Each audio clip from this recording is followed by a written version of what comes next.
This mother breaks a world record by giving birth to an embryo just a year younger than her.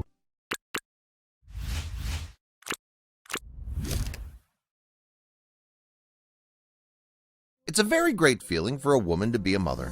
Right from the very beginning of pregnancy, each moment has its own vibes. But for this Tennessee mother, it's something more than special, because her child is just a year younger than her. Tina and Benjamin Gibson reside in the eastern part of Tennessee. They married each other in Tennessee only. They were relishing each moment of their companionship. After a while, the couple decided to have a baby. "My husband has cystic fibrosis, so infertility is common," Tina told CNN. Cystic fibrosis is a disease that affects mainly the lungs. However, this disease won't act as a barrier to their purpose of having a baby.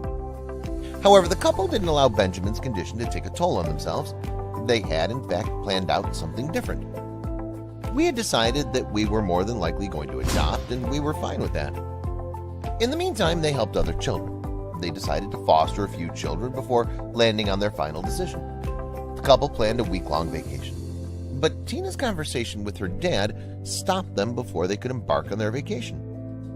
Before starting their journey for the vacation, the couple decided to drop off their dog at Tina's dad's place.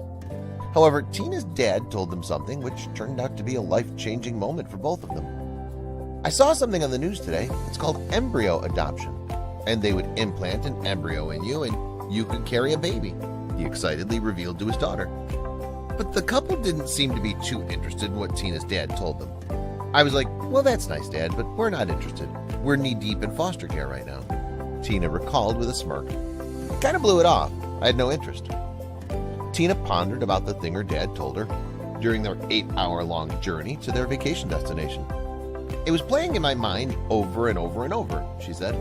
Benjamin asked her, "What are you thinking about?" "The embryo adoption," she replied. Later, Benjamin and Tina decided to research about it.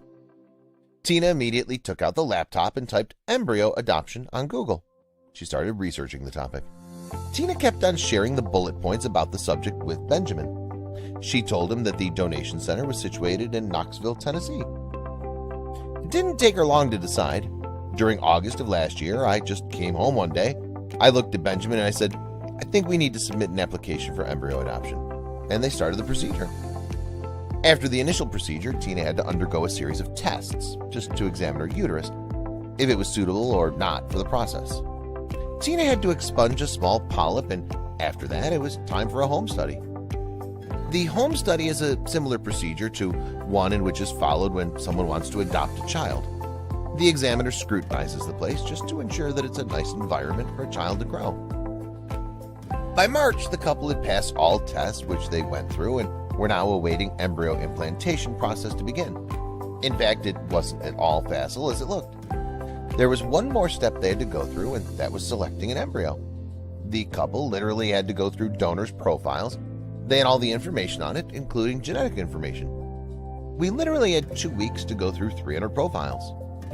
Tina was confused. The list was so long that she didn't know how to get to 0 and 1 donor. Everyone wants a healthy baby, but they were considering other factors as well. So they decided to make their choice by using one factor, their stature.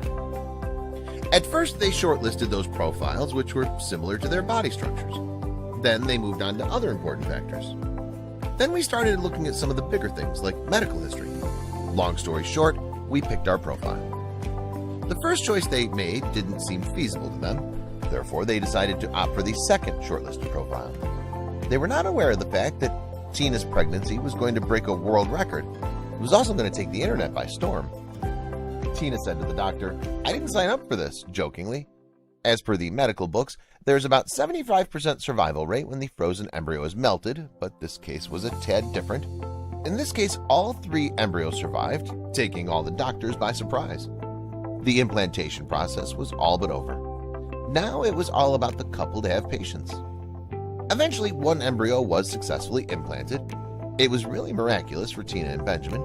Tina gave birth to a cute and healthy baby girl. When interviewed, Tina said, "So it all just fell into place. It's our new normal. It's crazy to think about it." You might be wondering how Tina got an embryo just a year younger than her. Advancement in IVF technology has made this possible. The success rates with IVF are higher, which results in the creation of fewer embryos. Nowadays, people donate the leftover embryos. Whenever did someone ask that if she's interested in having more children, Tina says she was absolutely interested in giving Emma a sibling with the remaining embryos. She also emphasized the idea of adoption. We want to adopt, and I don't know that it's going to be in our future. We may still adopt. This just ended up being the route that we took. I think that we would have been equally elated if we were to adopt.